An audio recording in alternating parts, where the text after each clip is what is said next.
We have a great panel.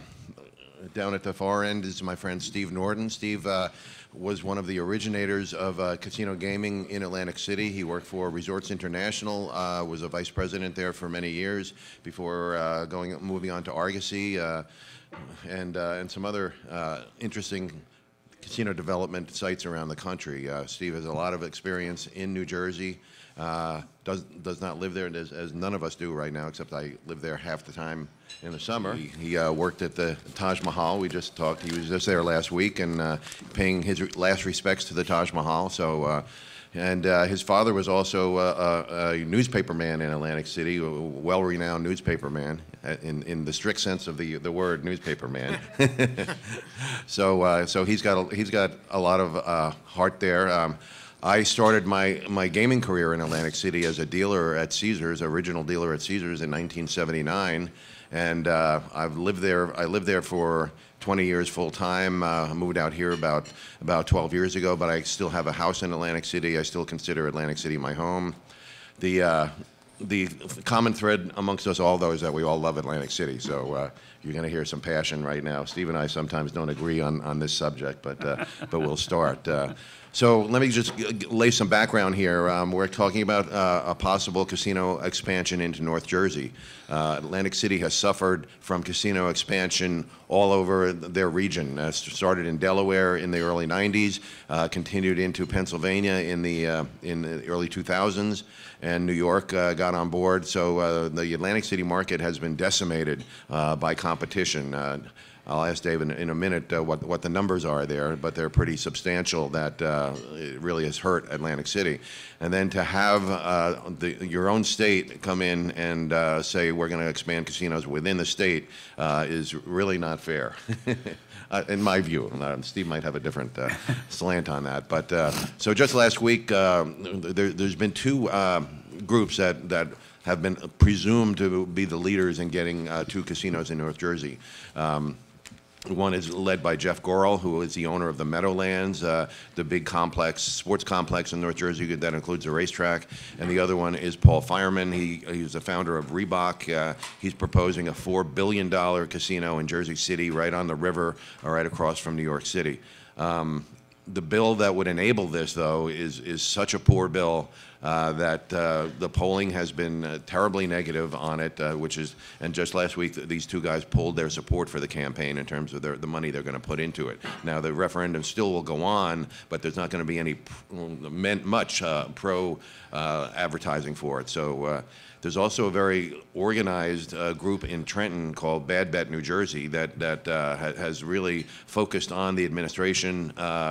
Chris Christie is not the most favorite guy in New Jersey anymore. So people who don't like Christie have been appealed to through this group, and they've been very effective in drawing up as this being a bad bill. So and it really is a bad bill. They approve two casinos. They don't say where they are. They don't say what the tax rate is going to be. They don't say what they're going to do with the money that comes from it, and they don't say a lot of things that voters need to know to make up their minds. Now, as a general concept, Steve Norton thinks it's not a bad idea because Atlantic City has lost so much revenue, and if by putting two casinos in North Jersey, he thinks we can recapture it. So, Steve, why don't you give us a little thumbnail on your views on it? Well, when I look at the demographics around that area, eastern Pennsylvania has about 6.3 million people. New Jersey has 8.9. New York, if you include Westchester and Orange County and Nassau County, it has about 13 million. That's a market of over 28 million people. South Jersey, the counties in South Jersey that are closer to Atlantic City, it's just over 500,000 people out of 28 million. So you can see the problem for Atlantic City, especially midweek, where people want to, if they're going to go out to gamble, they want to go out and come back quickly. They don't want to take a 2 or 3 hour drive, so they're looking for something that's within an hour's distance. When I reposition the population based on nearness to sites, I come up with North Jersey with about 6 million support, and the Aqueduct, which is doing $800 million in slot win alone right now, with quite a bit less than that, about 5.4 million. So the population is there, and the market growth is going to be part of the situation here. Wherever you add casinos, you get growth because it's convenient, especially Monday through Thursday nights. The market has already grown, even though Atlantic City has taken a hit of over 50% of their revenues from 2006.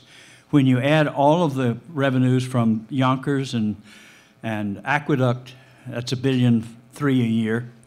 You add the Eastern Pennsylvania casinos, and I'm not sure the current data on that, but I know it's substantial. It's more than that. And when you add Maryland, which was once part of Atlantic City's market as well, you've got about a 30% market growth already just because of all of the additional casinos added. Now, adding a casino in, let's say, the Meadowlands, which is my favorite spot because of the access and the nearness to Manhattan, you gain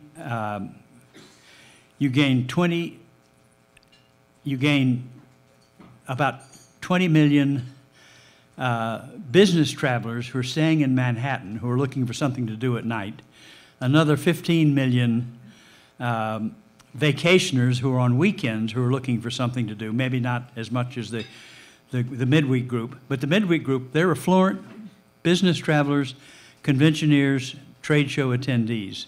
So they're a very, very incredible group. Now, right now, they're spending very little on gaming. Some of them may go to Aqueduct occasionally, but they don't have tables, and the more affluent people prefer table games. So if they want to go to a table game, they pretty much got to go 70 miles to Sands, Bethlehem. That's the closest one to Manhattan. And they run an awful lot of buses out of Manhattan to that. In fact, at one time, we had 14 million bus visitors coming to Atlantic City, mostly midweek. And that number down is down over 90%. So we've lost our midweek bus business. What we need to do is become more like Vegas and become a midweek convention destination. When you look at Las Vegas Strip, the 23 larger Strip properties, and compare it to, say, the Boardwalk in Atlantic City, where the occupancy, the Boardwalk was 77%. The average rate was $92. On the 23 larger Strip properties, the average rate was $163, and occupancy was over 92%. So there's an incredible difference, and it shows how much conventions have had to do. In fact, I was president of the Sands when we opened this expo center in 1990, and we had to house Comdex. And nobody wanted Comdex customers. There were 170,000 of them. Nobody wanted them because they didn't gamble. So Sheldon called me in and said, "You're going to have to be reservation manager this week." And so I started calling my friends in the industry, and I said, "Look, we're going to make money for you. We're going to triple your room rate. You've been getting 50, we're going to give you 150. You're going to take the comps out of your gourmet restaurants and replace them with paying customers. You're going to sell a lot of high-profit banquet business and cocktail parties. And you're going to sell all of your public space, because we use all of the public space of Caesars, Bally, Hilton, the major convention center, as well as this convention center." So we kind of turned things around. And that year, 1990, Las Vegas became the top convention trade show destination in America. So you're saying Atlantic City could become a regional trade show destination if it's done right? Yes, and you look at it. If Atlantic City got $150 a night midweek, and they're currently offering rates as low as $40 in the casino, you'd still be a third of what it costs to go to New York to a convention. And we have a question over here. How are you going to get around the unions? Because that's why a lot of places like I'm from Chicago, that's why everybody's leaving Chicago, because the union rates are so high, they set up and take out. I don't think businesses are going to want to come in for that extra dollar. well, Atlantic City's got union deals in place. There have been some troubles, and that was one of the causes of the Taj Mahal closing. But The properties are doing okay right now until new competitions open. They've been, yeah, in Atlantic City. They've been fairly flat. What? You're talking about, I'm talking about revenues. Revenues, the first 6, no, not right now. But there were quite a few the only over the property in years. trouble in There were- Atlantic City is and Taj much of Mahal. most of those bankruptcies were due to the fact that the banks would not loan to casinos in the early days. We had to use junk bond debt, 14% debt that Mike Milken worked out at Drexel Burnham.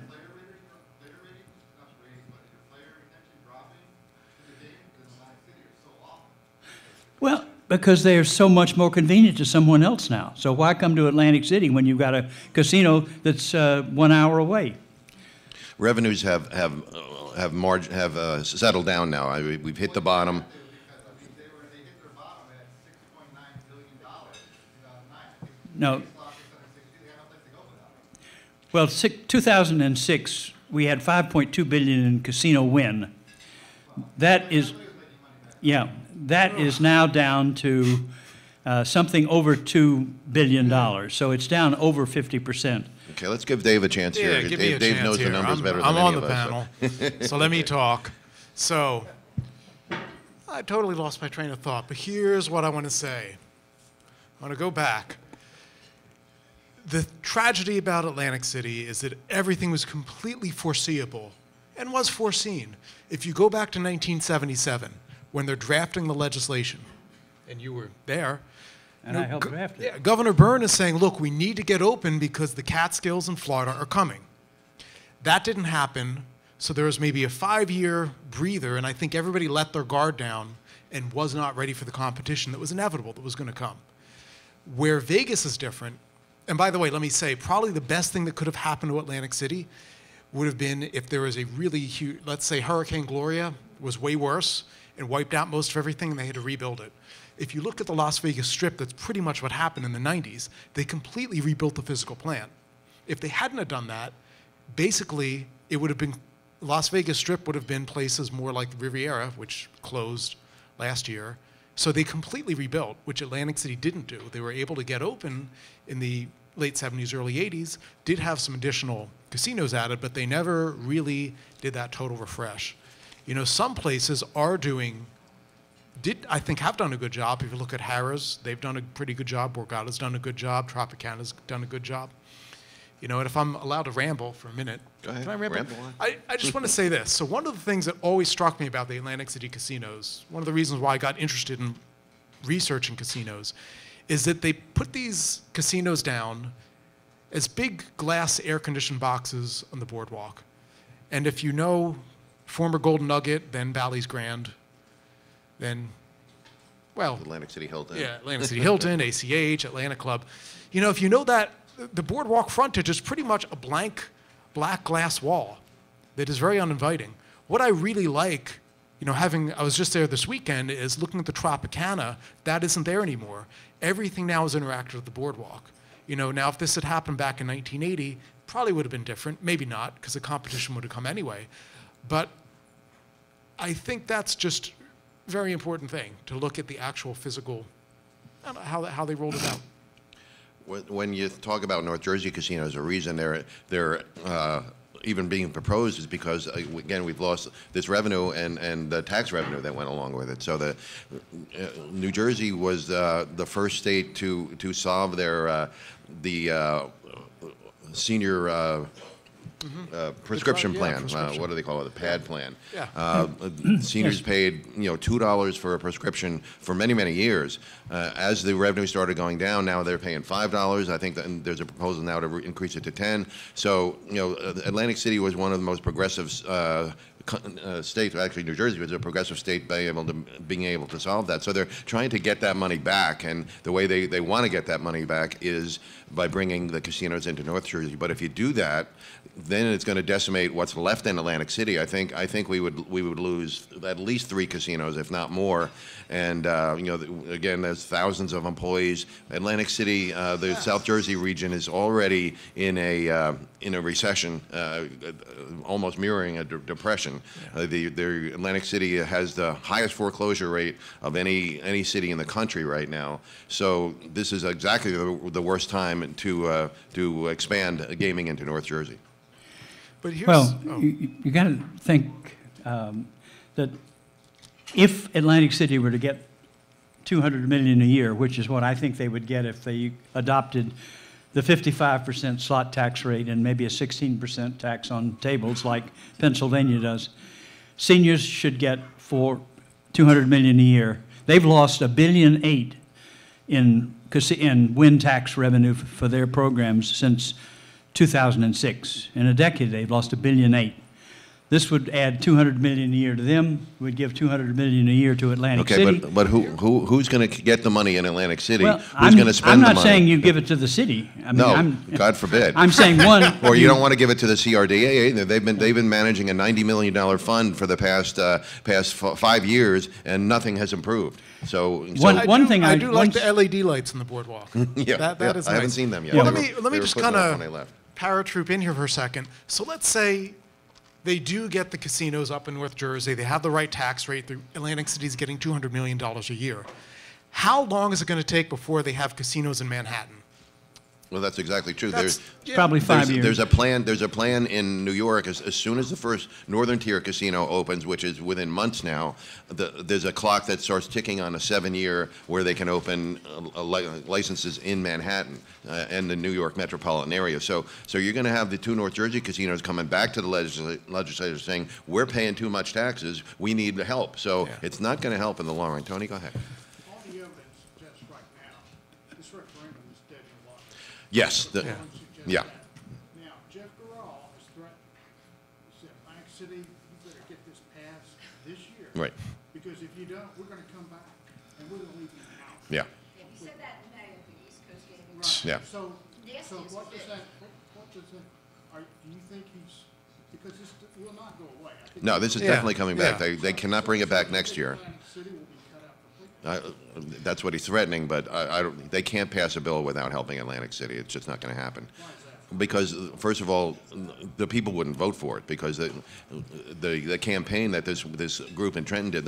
And I'm not saying it's organized. That's a great campaign that they've done. But South Jersey has not responded to this at all. I mean, the politicians are still sniping at each other. You know, there hasn't been an organized campaign. There hasn't been a message that Atlantic City is going to be hurt. But I think if a second bill comes back now, the second bill will be way more organized than this bill. It'll have its I's dotted and T's crossed. But at the same time, the North Jersey politicians are also sniping at each other. They want it in their county, you know, and then the people in the county don't really want it in their county. So I think you could even defeat it even if it was a good bill, because you know, especially if they cut Atlantic City out, because the people of New Jersey really have a soft spot in their heart for Atlantic City. That's why it failed in 1974 when it was just you could put it anywhere in the state, and they came back in '76 saying Atlantic City only, and it overwhelmingly passed. Yeah. So I think people like New Jersey. They want to be able to save New Jersey. I'm sorry, like Atlantic City, they want to be able to save it.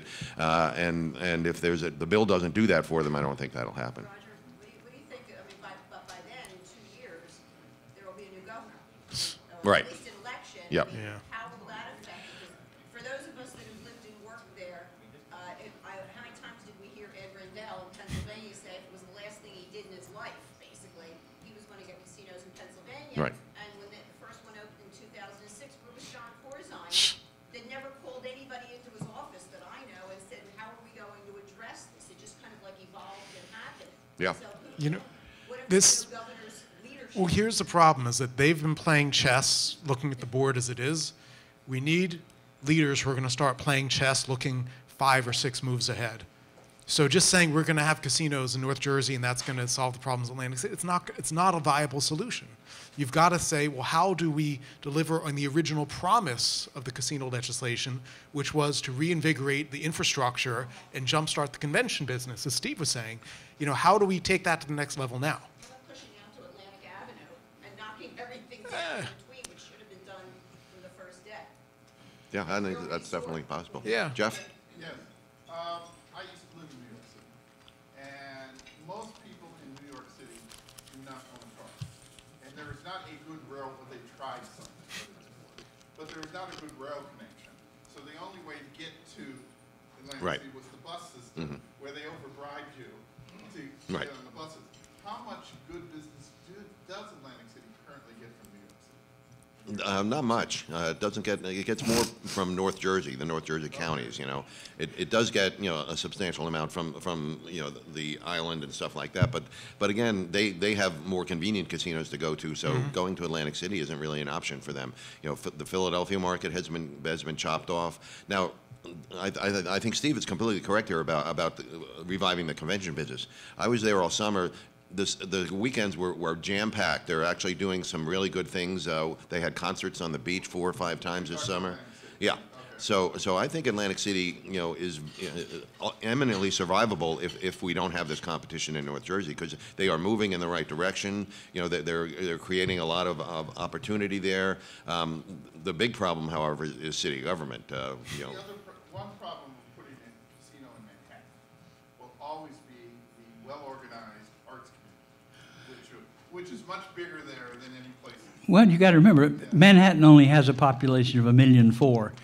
And they got all those hotel guests I talked about earlier that are looking for something to do. But North Jersey has over 6 million people that would support the Meadowlands. Oh, no, you were talking So- about a casino going into Manhattan Island. Yeah. No, I'm just saying, I think the Meadowlands would still do as well or better than a Manhattan casino, because you've got a lot more local population. The market is going to grow from convenience. It always has. I mean, I look at St. Louis. They have a population of about 2.7 million in greater St. Louis, served by 6 riverboat casinos. They do about $400 per person per year win. Now, you take that on the 28 million people I gave you, that's like $13 billion of win in Atlantic City, Eastern Pennsylvania, and the New York City area. We're nowhere near that. There's a huge growth potential in that market. And the New York market is a lot wealthier than the St. Louis market. The individual income is much higher. So are expenses, right? So go ahead, Nick. Real quick, I can tell by Steve's talk that you're in favor of casinos in North Jersey. David, I wasn't sure what your thoughts were. Like the idea, you not? Well, I don't live or vote in New Jersey anymore, so it's not like I have a vote. But I don't think it's a long-term solution.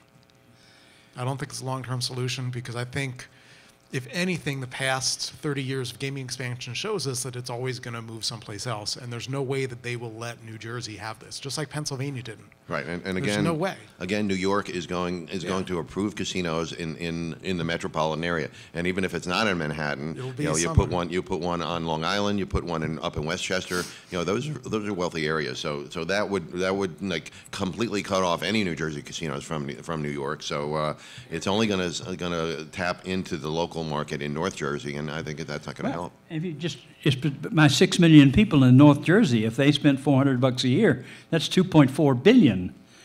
My estimate for the Meadowlands is like $1 billion, of which maybe 250 million would come from Atlantic City. Most of the rest would be market growth, bringing visitors from New York City over. 98,700 rooms in Manhattan, and we could do that, and the solution for Atlantic, look at Atlantic City, 200 days a year, midweek, fall, winter, spring. The occupancies are terrible. You look at any of the room reservation services that book hotels around the world, and you'll find that the rates in Atlantic City will go from a high of $500, $600, $700, $800 a night on a Saturday to less than $100 a night midweek, and sometimes $40 or $50 Especially midweek. in the winter. Yes, go ahead. Okay, two things, a little bit of reality. Okay, if you're gonna try to build convention centers as a convention center destination, down the block there's a place by the name of Jacob Javits in New York, who might give you a bit of a fight on it for conventions and stuff, because even in our city, we blew up the Riviera because other cities are trying to take business away, and they need to expand here, right? Now, on the other part, telling people you're gonna make money by being able to raise room rates, sometimes it does not work, because here in Las Vegas, one convention alone went to the LBCEA and everybody and said, hey, you're gouging our guests. If you do it, we're gonna move. And that convention had enough power, they reorganized the way we moved people at the airport, and that was the computer electronics show. Yeah. They made Yeah, that a point. you know, yeah, I mean, I totally agree. You know, one of the other unpleasant things about Atlantic City now is you get gouged in parking. You know, it's a $5, is it $10, is it $20, is it $25, which to me is ridiculous. Hey, we've Now- got a big event. We've got people in. Let's show the city off nicely. Yep, $20 right out of your pocket before Well, you now, can do now anything. you've got MGM doing the same thing in Yeah, Vegas. right, yeah. Which isn't. I don't think that's going to help. You know, because then you're. Chicago's gotten smart, because Yeah. if you go to a show there on the weekend nights, Yeah. they don't want everybody leaving out of the garage at the same time. Mm-hmm. They just wave you on and they pick up the expense of that. Yeah, yeah, but so that's the room rates thing. As far as competing with New York, you know, they have to be entrepreneurial. There has to be a way to pick up on Nicholas's comments to be able to deliver something that's cheaper. You know, why is Las Vegas so popular? Because people like gambling? No, because they can deliver stuff cheaper to the convention, to the meetings planners. You know, that's the thing. I think there's room. What about the airport? I mean, they keep bringing in these airlines who have these horrendous schedules, so that anybody who would really want to fly to the Midwest or out west or something, you can't coordinate it. You can't coordinate a connection time or anything like that. It's almost Well, Steve has some ideas about airlines, I know that. Well, I mean, a really nice airport. I look at Atlanta. Atlanta has 96 flights a day from Atlanta, Hartsfield to Las Vegas, McCarran. That's about 5 million available seats one way to Las Vegas from one city. Now, of course, Atlanta is a big hub, so a lot of the people coming through Atlanta are coming from some other place. But what do we have in Atlantic City? We have one airline that takes people on the cheap to Florida, and from South Jersey and from Philadelphia, doesn't bring anybody into Atlantic City at all. I mean, we very badly need airline service. They did have a couple of years ago, that's what I'm saying, they had United. But that was a deal that the governor made with United to give them, that United gave to get better service in Newark. Right. I mean, he made a deal to give You United saw what they how long wanted that in lasted, Newark. about Yeah. 6 months, you know. And they did, and you're right, they didn't have the right schedule. They didn't have the right planes. They were flying their 50-seaters, which are okay for a short flight, but they're not okay from Chicago or Houston, where they were coming from. I mean, Atlantic City has got a phenomenal airport. They've been adding, improving to it, and we just need somehow to get an airline to actually service it. Right. Frank? Steve, you're saying that the fact that North Jersey people, you know, that Atlantic City will lose that North Jersey population is mitigated by the fact of travelers in New York City looking for something to do, and they're going to all go to the Meadowlands. Don't you think they can find something to do in Manhattan? Well, if they like to gamble, they're not going to find anything to do in Manhattan. And if you look at it, the Meadowlands has bus, rail, car, train service from Manhattan. 15 minutes from Midtown Manhattan to the Meadowlands. No place, it's much further to go to Aqueduct or Yonkers. So if I were in New York, I would much prefer to go to the Meadowlands than the other. Now, but forget that. We've still got 6 million people in North Jersey, taking away some that would go to the Poconos, taking away some that would still go to Parks and Bethlehem, taking away some in the southern part that would go to Harrah's, Chester, and Sugar House. I mean, we still have over 6 million people that would support that casino. And that would easily support, and when I say $1 billion, then Atlantic City's only hurt 250. When I look at the bottom line in Atlantic City, a $250 million drop in win is a drop of $50 to $60 or $70 million in EBITDA. So if they're getting an offset, $200 million, I mean, maybe to pay their real estate tax. I don't care. I mean, to me, that would be the easiest thing to do, was to have that $200 million go to reduce the casino's real estate tax. But they would be better off, I think. But Atlantic City has to redefine itself. I mean, I was there in 76, 6 for the referendum before that. And I was there in 77 to help the legislature with the legislation. And I was there to help open resorts in 78. But we, and we redefined ourselves as a casino town, a casino resort. We now have to redefine ourselves as a resort convention destination with casinos. Maybe downsize the casinos, but if we can make money out of the rooms and the food and the beverage and the convention space, like Las Vegas does, then we can do it. But if we rely totally on casino win, it's never going to happen. Yeah. You must be banking on the New York legislation that was passed by the House and the Senate killed it for online stuff, and now they're going to be bringing it back. So you must be banking on it. If they pass it, then the whole thing is moved. Well, I look at your online revenues in New Jersey, and they're very pathetic compared to real casino revenues. Yeah, but there's not that many people who gamble online. It's a difficult situation to get online, and actually, online revenues in New Jersey have been up for the Big past increase, 18 yeah. months. Yeah. So it's the. Yeah, but we've already seen that doesn't impact the visitors to Atlantic City. It actually increases the visitors to Atlantic City. Borgata put out a study. Exactly. So that's. You got to remember that a Las Vegas or a better Atlantic City property like your Borgata, has all sorts of amenities, all sorts of other things to attract you rather than just gaming. So gaming online may be fine for some people, but Are you banking on the tradition? Because in Las Vegas, revenues are like 60%, 65% non-gaming, 35% gaming. Are you going to be moving towards that model? that's Yeah. what I don't think they can ever get there because they have the convenience. Right. Still, they have people from Philadelphia that are only 60 miles away.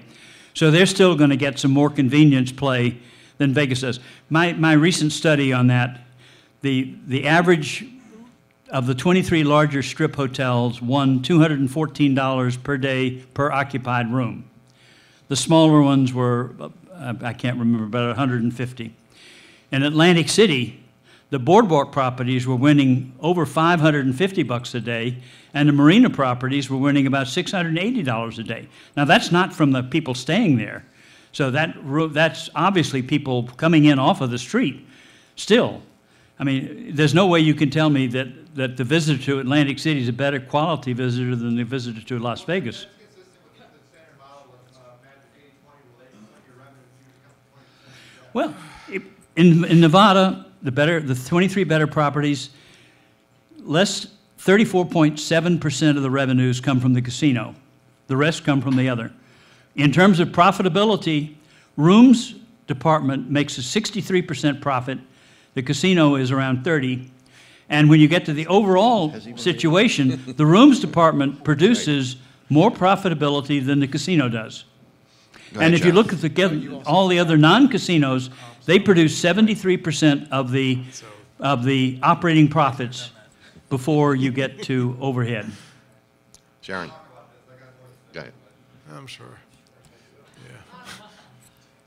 What is your, do you have a perspective on the fact that, I live on the mainland in Atlantic County, but over half of the coastal towns in Atlantic County, which is a huge voting block, and Cape May County, over half of them are empty, they're second homes. Yeah. And so therefore, so many people I know that are from, Philly, suburbs and all that, that have, my friends that have vacation homes, they don't see this as important until I say to them, yeah, you might not be voting, however, you pay taxes, don't you? Your budget for the, is going to be affected by that. Do you feel that there's, I'm a voter in New Jersey, but do you feel that there's an issue with the voters and the fact that there are so many second homes where they can't vote? I think that's one thing that really skews the community in Atlantic City as opposed to Vegas. I was talking with my wife about this. We were just there this weekend. We were kind of fantasy booking like, well, hey, if we moved here for whatever reason where we live, and it's kind of tough because you don't get a lot of bang for your buck in housing. A place we were looking at was half the size of where we're living now in Margate.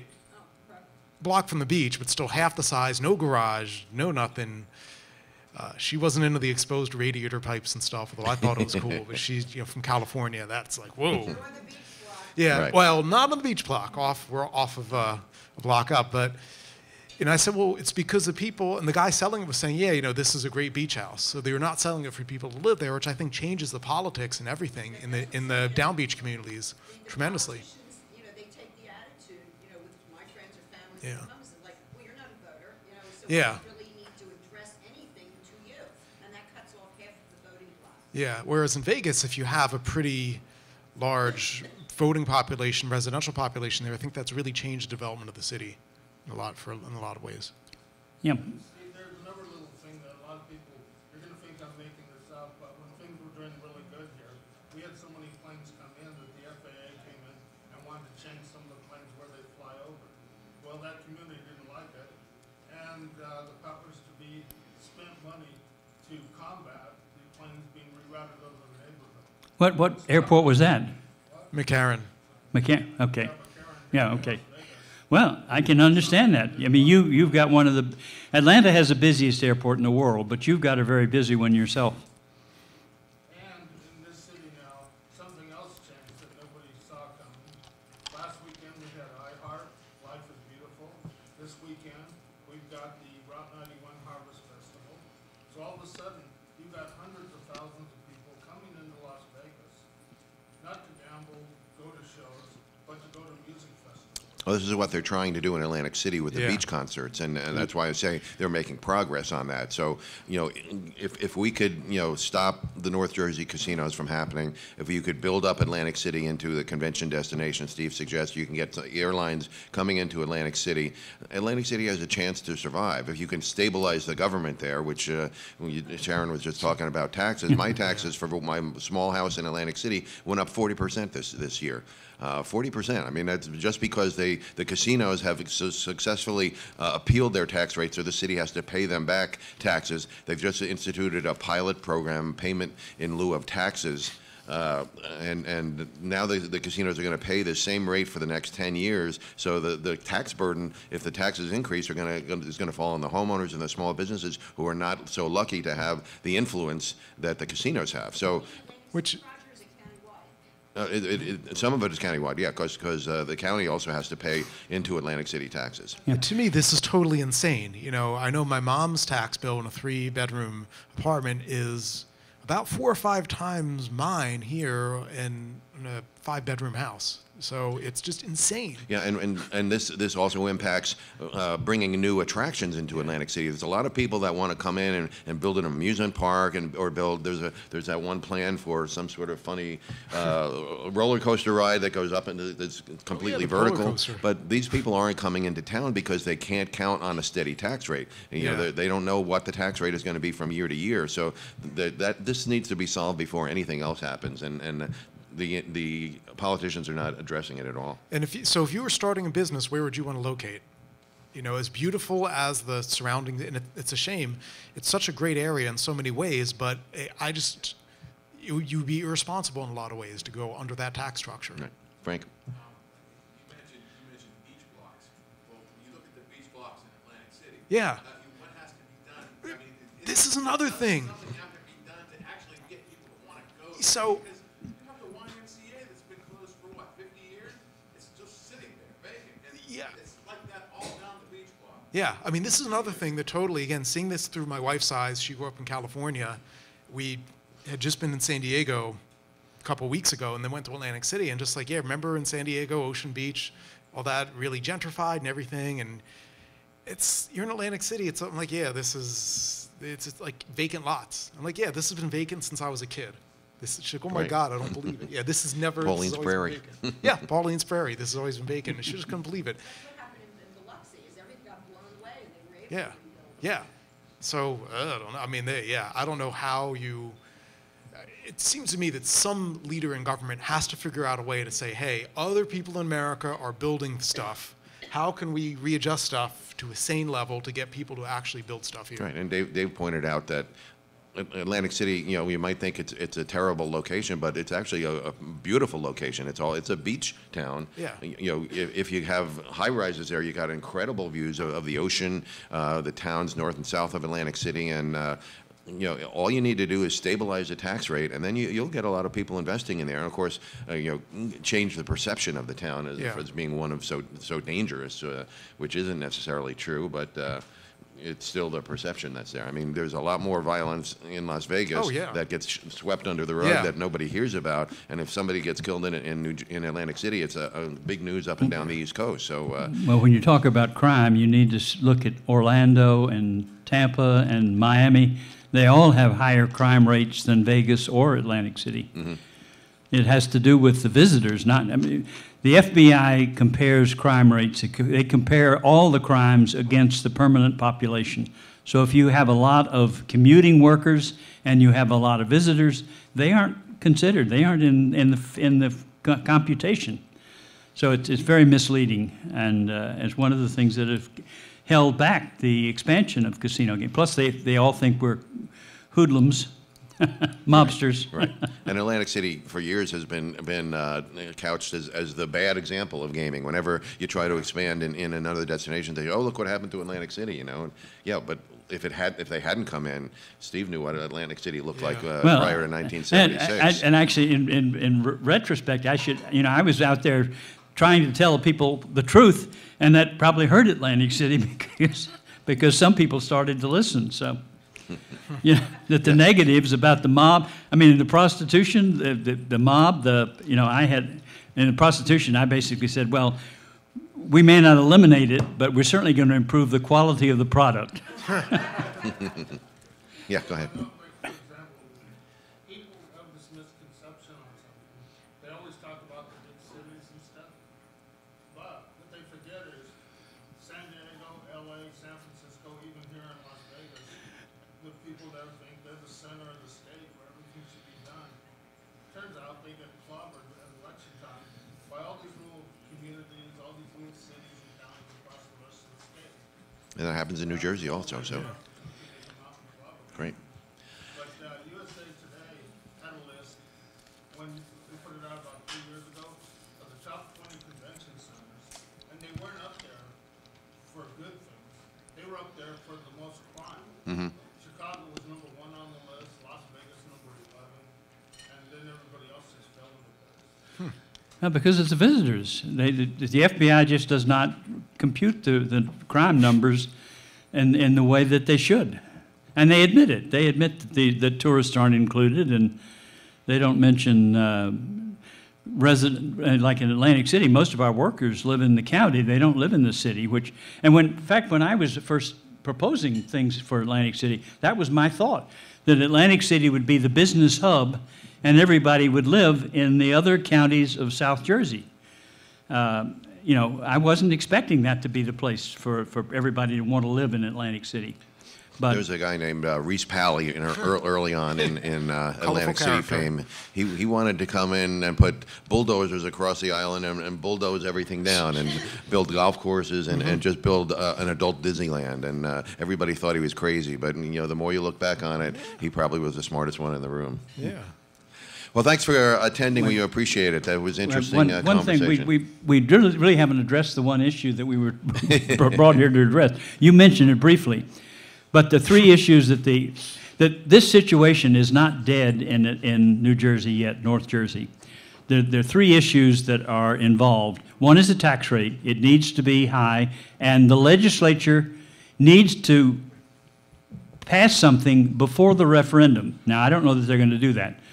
I mean, I know some of the legislators want to do that, but that's one. One is to get a high tax rate so there would be meaningful dollars for seniors and Atlantic City, and a smaller amount for racing. The second one is to restrict it to just the 2 communities involved, so you don't repeat the '74 referendum, where it's not in my backyard. It's somewhere else. It's in a place where I might want to go, but I don't want the traffic, and I don't want all the crime and all the other stuff that you read about involving me. And the third was it was actually determining what percentage goes to Atlantic City, what percentage goes to seniors and disabled, and what percentage goes to racing.